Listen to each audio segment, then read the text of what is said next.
Well, tomorrow marks 1 year since the 12-story condo collapse in South Florida, which claimed 98 lives. Now, in an effort to make sure that doesn't happen again, a new bill aimed to prevent buildings from collapsing.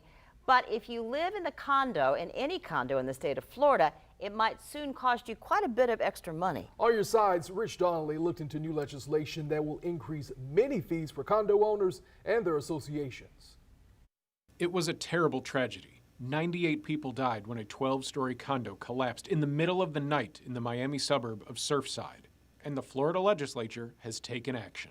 The importance of the bill and of the new law is to make sure that this doesn't happen again. We want to hold paramount the life and safety of building inhabitants and occupants. Jeffrey Sellers is the vice president and principal engineer for Construction Solutions Incorporated. His company deals extensively with condo and high-rise engineering, and he's about to get very busy. Every condo in the state of Florida that is 3 floors or higher and is at least 30 years old has until the end of 2024 to have their building inspected. Condos in coastal areas have a stricter timeline. If they're 25 years old, they need to be inspected. But that's not all. There's going to be requirements for additional funding for these inspections, and also requirements for structural reserves to repair and fix anything we may discover during these investigations.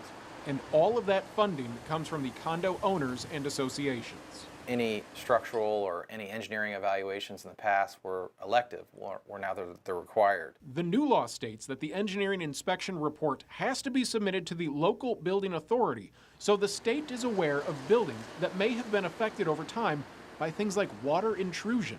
You know, water intrusion is one of the biggest issues for buildings in our area, in Florida in general. That's one of the major components of deterioration with the building elements, and was one of the major components of the deterioration experienced at Surfside.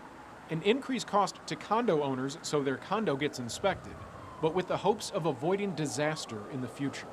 Reporting in Jacksonville Beach, Rich Donnelly, First Coast News, on your side. Thank you, Rich. And again, this comes as we approach that 1 year mark since that deadly collapse in South Florida. That is tomorrow, that anniversary. And today, a Florida judge has approved a settlement of more than $1 billion for the victims of that collapse.